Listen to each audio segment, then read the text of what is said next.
কিছুদিন আগে হঠাৎ করে আমাদের ভোটের ডিউটি আসে এবং ভোট নিতে যাবার জন্য ঝাড়গ্রামের একটা গ্রামে আমরা যাই। ওইখানে আমাদের কাজ ছিল ভোটার অ্যাসিস্ট্যান্স বুথে ওদের ডকুমেন্ট চেক করা, ওনাদের নাম ঠিকঠাক দেখে ওদের লাইনে দাঁড় করানো। তো ওদের ওই সব মানুষদের সাথে কথা বলে ওনাদের যে ঝাড়গ্রামের যে আঞ্চলিক ভাষা, সেটা শুনে আমার একটা সোদা মাটির ছোঁয়া, এরকম একটা গ্রাম গ্রাম ভাব লাগলো। তো মনে পড়লো স্কুলে থাকাকালীন, স্কুলে পড়াকালীন আঞ্চলিক ভাষায় খুব কবিতা আবৃত্তি করতাম। আজ বইগুলো গোছাতে গোছাতে এরকম একটা বই খুঁজে পেলাম, আঞ্চলিক ভাষার ছড়া ও কবিতা। তো ভাবলাম একটা কবিতা আপনাদের, আঞ্চলিক কবিতা একটা পড়ে শোনাই।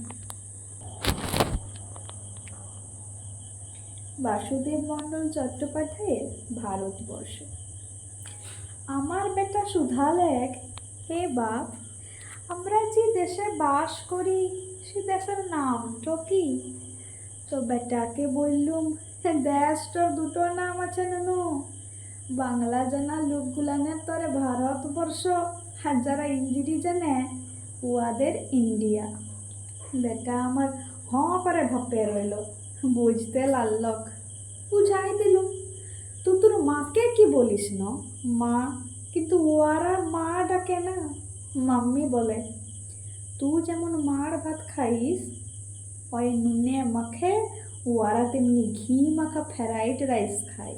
হ্যাঁ, আসলে একই চাল রে চাল। তেমনি বাংলা আর ইংরেজি, ভারতবর্ষ আর ইন্ডিয়া। জানলি নুনু, ভালে মজার দেশ এই ভারতবর্ষ।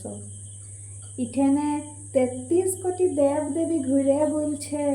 হ্যাঁ, কাল লোকে আর দেবদাই সমান সমান ছিল। ওই মন্ত্রী আর MLA পুলিশের পাড়া, এখন দুটো লোকের পিছুতে একটা দেবতা ঘুরছে। তোর যেমন একটা বোন বাড়ল, বুঝতে পারলি, সেরকম একটা ঠাকুর বাড়ল, সন্তোষী মা। এই দেশেও গভর্নমেন্ট আছে, ট্যাক্সও আছে, কিন্তু এক মুঠা ভাত সবার লাগে নাই।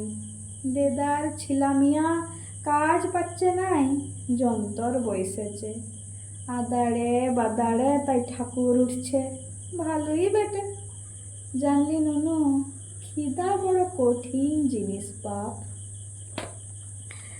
তো বাসুদেব মণ্ডল চট্টোপাধ্যায় ঝাড়গ্রামের লোক কিনা জানি না, কিন্তু সেই যে সোদা মাটির ভেতরের যে মেন যে কথাগুলো, যে দেশে তো এত উন্নতি হচ্ছে, কিন্তু কিছু মানুষজন সেই দুমুঠো ভাতের জন্য, একটা চাকরির জন্য আজও অসহায়। আর ওদের বাকিদের যে শহরে জীবনযাপন, ওইসব নিয়ে কোনো মাথা ব্যথাও নেই। ওরা মাটির মধ্যে থাকতেই ভালোবাসে, মাটির সাথে জুড়ে থাকতে ভালোবাসে। সেই নিয়ে কানাইলাল খাঁ একটা কবিতা লিখেছেন ওই আঞ্চলিক ভাষাতে, মাটির মানে। ওটা একটু পড়ে শোনায়। কানাইলাল খাঁ বলছেন, ওদের কথা ছেড়ে দাও হে, ওরা কচমার কি জানে, তাইর টিকির বাইদ বহালে ঘুরলে তবেই না জানবে মাটির মানে।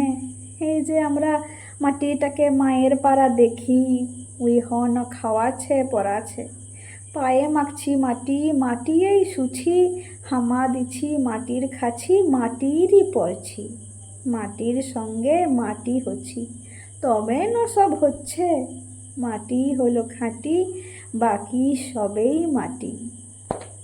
তো এসব কবিতাগুলো পড়লে মনে হয় যে আমরা একটা আলাদা দৃষ্টিভঙ্গিতে, শহরের মানুষরা আলাদা দৃষ্টিভঙ্গিতে দেশটাকে দেখে, সমাজকে দেখে, পরিবেশকে দেখে।